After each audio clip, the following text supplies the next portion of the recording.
大康自然健康中心成立於1987年，率先將自然療法、同類療法同埋碗腸水療引進香港。我哋提供各項整全性治療方式，排除體內毒素，增強自身免疫系統，一切盡在大康自然健康中心。電話25773798，網址3個 www.naturalhealing.com.hk。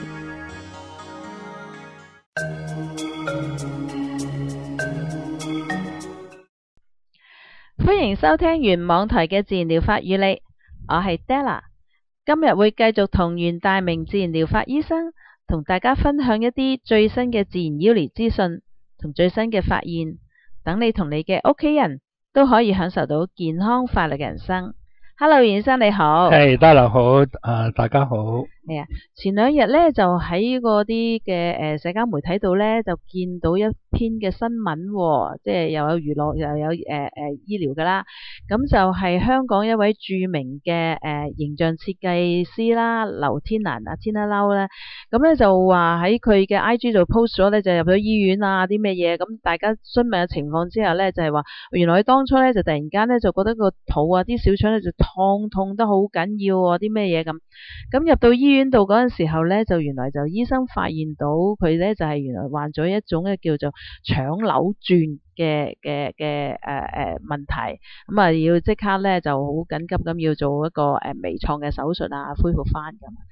咁咧就喺資料上邊咧，腸扭轉咧其實係就指咧係一段嗰個腸道同埋佢其嗰個黏膜咧係發生咗咧旋轉扭曲，而導致咧腸梗咗或者係血流受阻嘅急症嚟嘅。如果唔及時嗰個治療咧，可能會引發咧嗰個腸嘅缺血啦、壞死，甚至係穿窿，會危及個生命嘅。咁常見嘅類型咧就會係有中腸嘅扭轉啦，呢啲多數發生喺 BB 仔嗰個身上嘅，因為佢腸道嗰個旋轉不良啊。另外一種咧就係叫乙型結腸扭轉，常見於喺嗰個老人家啦，或者係慢性便秘相關嘅人士裏邊。第三種咧就係盲腸嘅扭轉，呢個咧就會涉及喺盲腸同埋升結腸嗰方面嘅。嗰個病因嘅一個風險嘅因素咧就係咧，第一可能係一個先天性嘅腸道扭轉不良啦，咁呢啲可能喺 BB 仔嘅方面啦。或者係咧腹腔手術後嘅黏連啦，即係因為咧手術之後咧，咁可能就係嗰啲連接嗰啲痂嗰啲組織嘅形成，或者咧係慢性便秘同埋巨結腸啦，呢啲亦都會發生咧，常發生喺老年人啊，或者係柏金遜病嘅病者身上嘅。最後一樣咧就係腸道解剖結構異常啦。咁呢個就關係到咧嗰個腸嘅係你個黏膜咧過長而產生到啦。喺啲嘅典型嘅症狀裏邊咧就會係啦劇烈嘅腹痛啦，呢個可能係突發性同埋一個持續性嘅一個腹脹啦，尤其是咧係一個局部嘅位置咧就即係腫脹起上嚟嘅，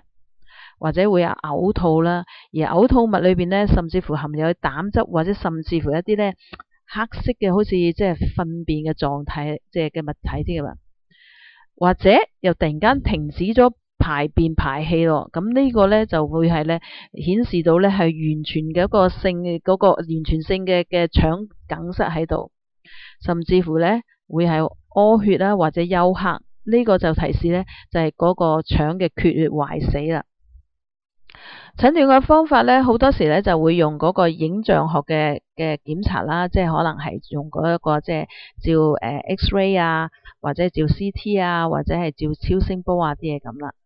或者係做一個造影嘅灌腸啦。咁呢個咧就係用於喺嗰個乙狀結腸扭轉嘅初步復位嘅情況之下會用嘅。或者係嗰個消化道嘅造影，呢個咧就嬰兒咧疑似係嗰個腸嘅扭轉不良嗰陣時咧就會做呢樣嘢嘅。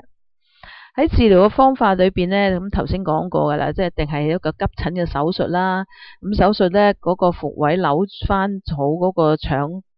嗰個腸啦，然後咧切死咗一啲壞死嗰段啦，或者用一個內窺鏡嗰個減壓啦。咁呢個適用於咧係一個冇缺血跡象嘅乙狀結腸扭轉。亦都咧會做一啲嘅預防嗰個復發啦。一部分嘅患者咧需要咧係要固定翻佢嘅嗰個嘅腸裏邊，尤其是咧係嗰個結腸個固定術咁樣啦。咁啊，始終啦，呢個有一個潛在性嘅危險喺度啦。如果延遲咗治療咧，可能咧就會導致呢個腸穿窿啦、腹膜炎啦、感染性嘅休克，甚至係死亡。咁但係注意啦，呢個咧腸扭轉咧係屬於一個外科急症嚟嘅。如果一旦懷咧，就需要立即去就醫啦。即係如果你要突然間好似頭先見到有上面嘅症狀嘅時候，依家已經即係去揾醫生啦。咁如果需要更詳細嘅類似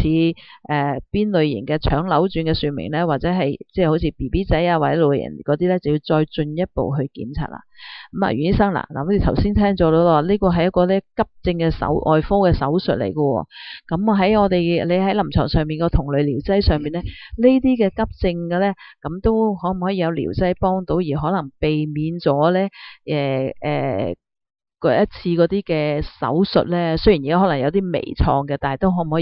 以避免到佢咁樣咧？嗱，咁喺我哋嘅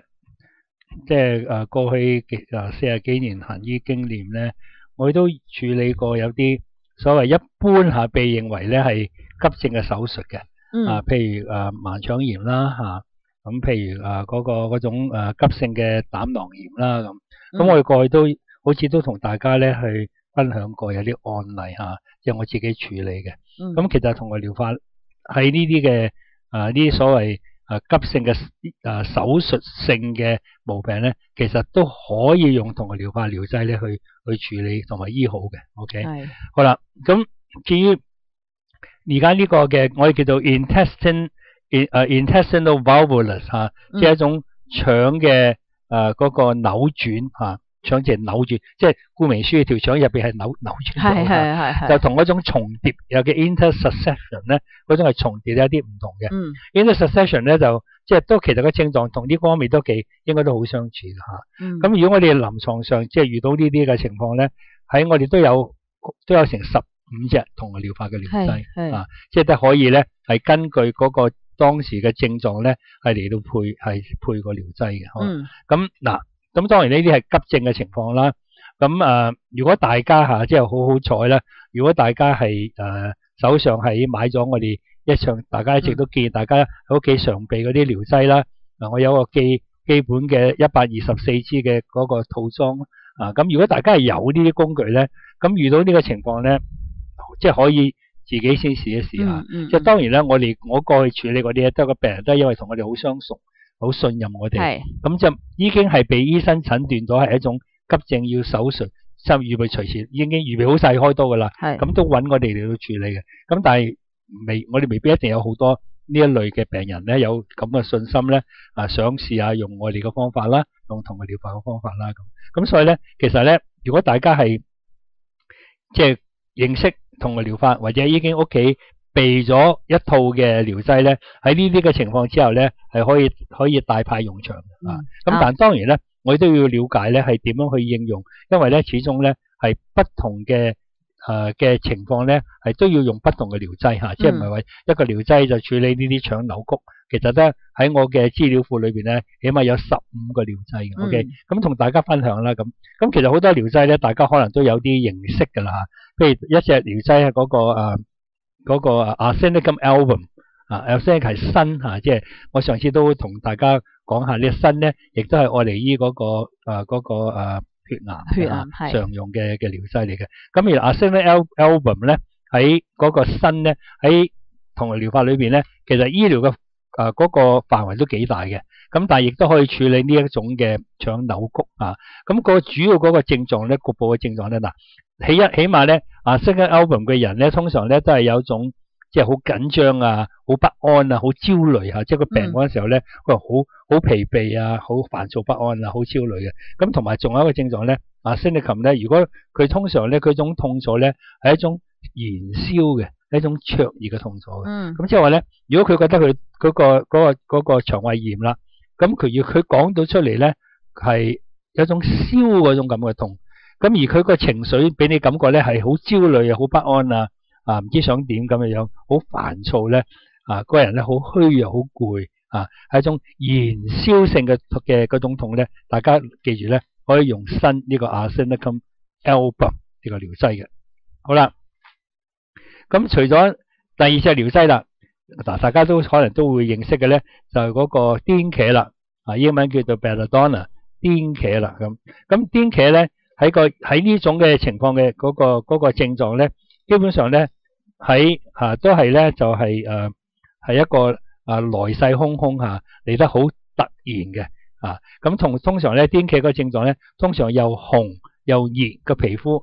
個面咧係泛紅，瞳孔擴張，心動跳嘅頸嘅動物同埋咧係嗰個亦都有燃燒紅同埋乾燥嘅咁好啦，咁喺佢哋嗰個腹部咧，當然咧就佢有嗰個抽痛即係可能有不受控制地嘔吐個吐血或者耳鳴呢種咁樣嘅症狀，咁即係嚟得好突然啦，紅嘅、腫脹嘅、充血嘅，咁呢個咧就係個癲茄嗰個 belladonna 嗰個喺呢方面嘅應用嘅程度。好啦，另外一隻第三隻啦，就係嗰個洋甘菊啦，英文叫做Chamomile vulgaris chamomile。咁 chamomile 咧嗰個症型咧，通常咧嗰個病人咧係可以話咧係絞痛啦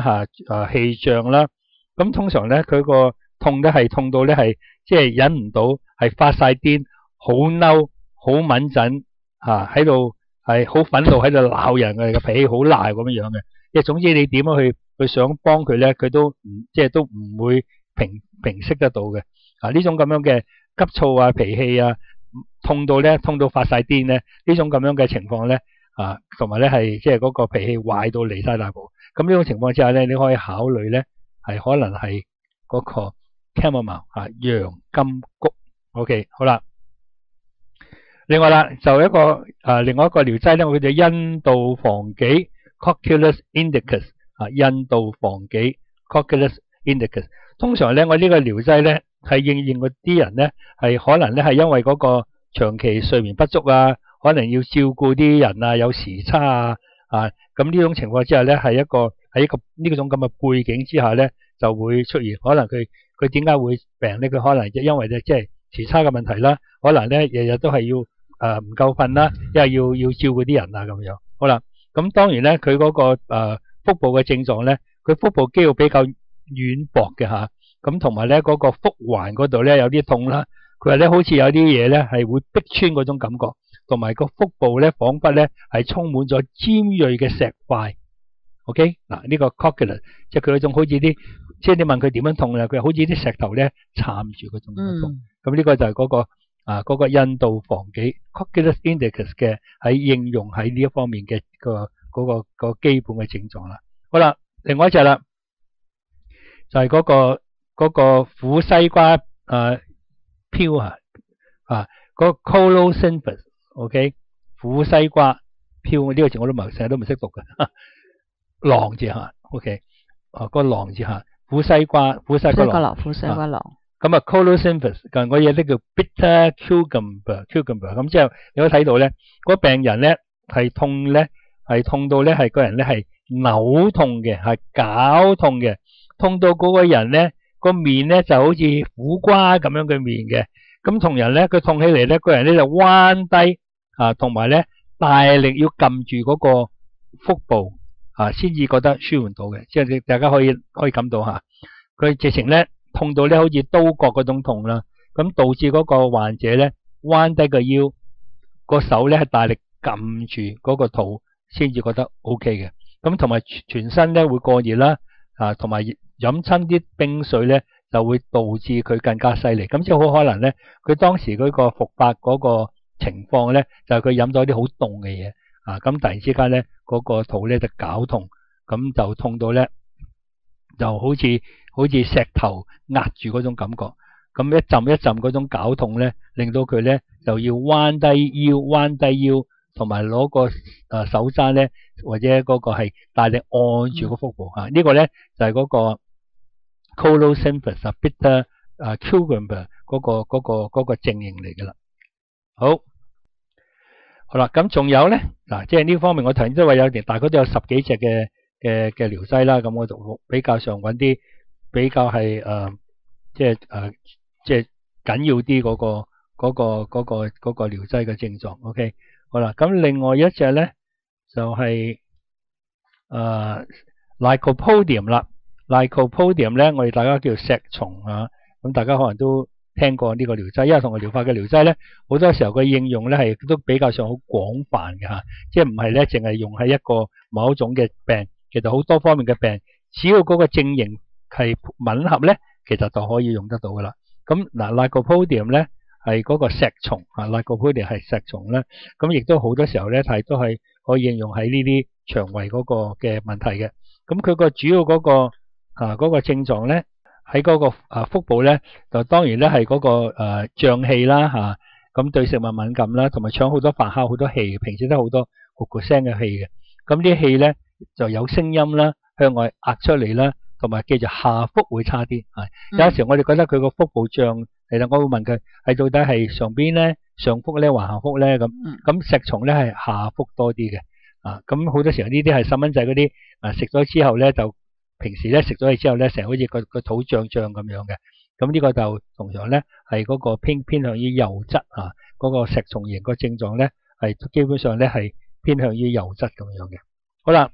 咁仲有一隻啦，係叫做咩係叫做nitric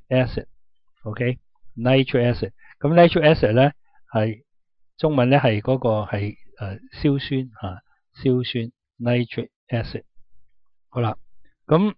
Nitric acid 嗰個主要嗰個症型咧，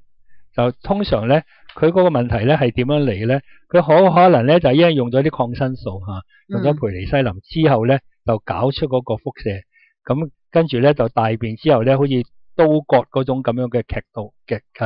嘅，咁同埋咧好多時候呢啲患者咧 Nitric acid 呢個硝酸嘅人咧，好多時候咧就可能有嗰啲痔瘡會出血咁樣，咁但係好多時候咧可能咧係嗰個患病嗰個前因咧，就因為咧用咗啲抗生素搞壞咗腸嗰個菌屬，係咪導致出現呢個嘅問題嘅？好啦，咁仲有一隻啦，就係馬錢子啦。咁馬錢子相對認識同療法嘅人咧，都成日都有機會用得到嘅。咁呢個通常呢啲人都係即係可以咁講咧，係食嘢咧係食得太亂好飽滯，咁咧就導致出現問題嘅。咁個人平時咧都係容易消化不良濫用藥物嘅或者好多食好多成藥咁樣。咁個人咧比較上敏疹怕凍嘅。咁佢個腹部嘅症狀咧都係咧嗰個腹壁咧又於個酸乳嗰種痛咁同埋咧腹部嘅嗰個環個圈部嘅地方，個腹部比較係虛弱嘅，咁個臟腑咧都比較痛啦，同埋咳嗽同埋行路咧就會加重嗰個病情嘅。咁朝頭早咧嗰個腹部咧有啲好響亮嗰啲隆隆聲或者烈烈聲呢啲咁同埋咧係有陣時候咧嗰個啲氣咧係塞住咗咧係放唔出嚟令到佢咧就好似有啲想急去大便，但係咧就係屙唔到嘅。咁呢個就係馬錢子呢個咁嘅症狀嚟嘅。好啦，都幾多下。咁另外一隻咧就我哋叫做咧係嗰個patina 啦，係白金patina 白金。好啦，白金喺咩情況之下都可以即係諗到可以用喺呢個嘅情況咧咁樣。好啦，咁白金咧係好多時候咧就因為咧係中咗鉛毒咁今時今日咧我哋嘅水喉裏邊咧嗰個鉛嗰個成分咧其實都有㗎好多啲燒焊嗰啲咧都係有鉛嘅成分，嗰啲舊嗰啲水喉。咁所以好多時候有啲人咧可能咧係因為飲咗啲即係進入咗多啲鉛嘅毒，咁導致咧佢腸絞痛。即係如果我哋有機會可以能夠估到或者諗到咧，當時咧好可能咧係嗰個患者咧係因為嗰個即係中咗鉛毒。咁呢個咧就係嗰個白金嗰個症狀嚟噶啦。好啦，跟住咧另外一個療劑咧就係嗰個叫做嗰個 rootstock 嗰個rootstock 係嗰個叫做野葛咁野葛大家都了解噶啦。咁野葛通常嗰個問題點樣出現咧？好多時候咧就係因為咧係受寒飲到啲冰水啦，好多機會咧有啲人都係嘅，即係點解會突然之間咧？哎呀，我曾經飲咗啲好凍嘅嗰啲凍水，或者飲咗啲冰嗰啲嗰啲啤酒咁樣，咁引發咧呢個出現嘅，或者咧係受寒即係就特別咧就玩完咗即係運動之後周身熱，咁突然之間沖凍水涼咁樣，突然之間呢個咁樣嘅突然之間嘅受寒咧，咁亦都有機會咧可能引發到呢一個嘅嗰個問題嘅出現噶啦。好啦，咁呢個就係嗰個野角啦因為飲咗凍嘢啦，受寒啦。好啦，咁仲有一個咧就係我哋叫做直啦 silica 啦 ，OK。silica 咧個基本上嘅 silica 人咧，平常嘅個體質咧比較奄瘦虛弱 ，OK， 就容易咧係出大汗，手腳咧係容易多汗嘅。咁平時咧都係嗰個容易便秘胃口麻麻地嘅咁即係呢種咁樣嘅嗰種咁樣嘅體質嘅人通常營養不良多嗱。好啦，咁喺呢種情況之下咧，即係如果你見到嗰個人咧係屬於即係呢一種咁樣嘅嗰種體型嘅，或者咧佢最近咧就可能打中咗疫苗佢自己就佢可能就唔小心中咗疫苗啦咁樣。咁呢種情況之下咧，就可以諗到咧，即係佢呢個係一個整體個體質嗰種形狀而配到呢個療劑，咁可以諗到呢個 Cilicia 係值呢個療劑嘅。好啦。咁除咗呢個咧，就仲有啦即係療劑就好多嘅。今次咧真係不厭其煩咧，同大家慢慢介紹就個硫磺啦咁硫磺我通常咧喺同類療法好得意嘅，有陣時候咧我哋係去用喺一啲急嘅症狀，但係咧就可能咧係即係冇乜資料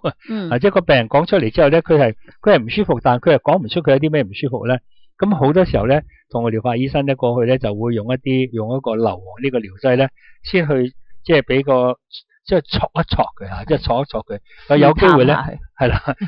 可能咧係戳到出嚟咧，佢嗰個真正嘅症狀即係呢個就係硫磺咧，即係發現咧喺哈尼曼流猛然咧係經常咧喺巴黎行醫嘅時候咧，好多病人咧去親咧，佢都係用呢個嘅療劑嘅。好啦，咁。除咗硫磺啦，咁仲有一個療劑咧，我哋叫做執拍個 Suya。咁 Suya 咧都係咧就係用喺一啲即係同嗰個疫苗注射有關嘅即係有啲人即係如果你睇到佢咧，即係佢講得出嚟啦佢當時咧佢就係打咗疫苗啦，咁就而導致呢個咁樣嘅症狀啦。咁呢個咧係一個執拍咧，多數都係。係左邊多啲嘅 ，OK。咁執拍咧仲有一個好特別嘅症狀咧。如果你即係你遇到咧，係你就記住唔好忘記呢個療劑咧。就嗰個腹部當然係腫脹啦、鼓脹啦。佢成日咧覺得咧嗰種脹咧就走嚟走去嘅，有陣時喺嗰邊，有陣時嗰邊走嚟走去嘅。同埋咧，佢感覺咧，好似個肚裏邊咧有啲東西喺入邊活嘅，有啲活嘅嘢喺裏邊去打關鬥，係走嚟走去咁樣。佢感到即係佢自己嗰種感覺到咧，好似有呢種咁樣嘅不適嘅現象。好啦，咁跟住咧就另外咧一隻咧就係白藜蘆啦，咁Veratrum album White Hellebore 跟住白藜蘆啦。咁白藜蘆嗰個重心症狀咧，個人咧係病嗰陣時候咧，係個人咧係好寒冷嘅有時咧佢發現咧佢嗰個人咧係一路凍得嚟咧就係飆冷汗同埋咧佢嗰個唔舒服嘅部位咧，譬如腹部咧係覺得感覺好凍，佢自己都講俾你聽嘅，即係個人凍，佢亦都講俾你聽咧，個成個人咧個腹部咧摸落去咧亦都係好凍。好啦，咁最後咧。個療劑咧就升琴啦，升琴咧就係新嘅，大家都唔知道升琴呢個症狀咧，好多時候咧喺個病患者咧係出現一種咁樣嘅抽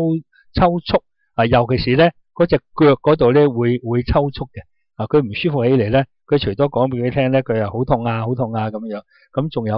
你可以有時觀察到佢咧，佢隻腳咧係喺度不停咁嚟到喐動嘅咁呢種係一種足部嗰啲多動嗰種。嗰種煩躁不安、抽搐，同埋你個面龐咧都係蒼白同埋冰冷咁所以即係喺同類療法裏邊咧，其實都有好多療劑可以有機會咧喺呢啲緊急嘅情況之下咧，大家應用得到咧，就可以咧係避免開刀嚇。咁嗱喺緊急嘅情況咧，我通常咧就會好密去用嘅。譬如15分鐘，我會用個療劑30cc。嗱，我通常嗰個套裝裏邊咧，個療劑嗰個分量咧都係30cc為主㗎嚇。咁總之咧，你手上有嗰啲咧，你根據我頭先講嘅症狀啦，希望有機會咧，你仲有心情去聽一聽溫一溫啦。咁你大概估到入邊就係有機會有咧，你就不妨即刻試咯。嗱，喺呢啲咁嘅緊急嘅情況係冇用藥干擾之下咧，其實個效果可以好快嘅。你可能食咗之後咧，係幾分鐘你已經覺得舒服噶啦。咁即係有機會咧，大家係好快咧係可以自己控制到呢啲，係唔需要去開刀，因為始終咧呢個真係一個危急嘅緊急嘅。咁就算開得刀之後咧，其實都有好多後遺症嚇。咁如果能夠用呢啲咁樣嘅同類療法嘅療劑咧，係非常之好。咁我過去咧都同大家分享過嚇，即係呢種咁樣嘅急嘅症狀咧，我亦都可以用同類療法嘅。好啦，咁我成日話啦，咁你試下用個療劑15分鐘，如果唔得再15分鐘，都唔得再15分鐘都唔得，咁你就換療劑咯。咁即係你有足夠嘅時間咧，喺嗰度咧可以去試幾個療劑咧，係從而咧有機會揾到你當時可以救得到你嘅療劑。好啊，多謝袁醫生同我哋嘅分享啊。咁咧就所以咧家中常備咗一啲療劑喺度咧，就可以達到咧就有備無患啊。咁係啦，會趁住有嗰啲嘅治療黃金期嘅時候咧，就已經可以有陣時就甚至乎可以達到一個藥到病除嗰個嘅效果噶啦。咁所以大家如果想了解多啲嘅療劑咧，可以咧喺我哋六創意健康店裏邊咧就係揾得到噶啦。如果大家聽完咗我哋今集嘅節目啊，覺得好有用嘅，就麻煩幫我哋咧點個讚同埋分享俾你哋嘅身邊嘅屋企人啊。因為咧，正如頭先咧嗰個報道上邊咧，一啲急症嘅症狀嘅問題嘅時候咧，咁如果你越多人分享到，知道咗嗰個嘅療效嘅時候咧，咁就越容易可以幫到咧有需要嘅人士噶啦。咁如果各位有啲急切性嘅問題，可以打以下呢個電話同阿袁醫生做一個網上嘅預約會診，電話號碼係25773798。想查詢翻頭先有關嘅阿袁醫生提到嘅療劑，可以聯絡六創意健康店，電話號碼係28824848。海外嘅聽眾亦可透過 Skype 同阿袁醫生做一個網上嘅會診，可以 email 到 cs@naturalhealing.com.hk 預約。想重溫翻我哋嘅節目，可以上翻我哋嘅網址3w.sourcewadio.com， 又或者上翻 YouTube 搜尋自然療法與你，就可以聽翻我哋節目噶啦。記得同我哋點讚同埋分享咯。多謝阿袁醫生，多謝，拜拜。好，多謝大家收聽，拜拜。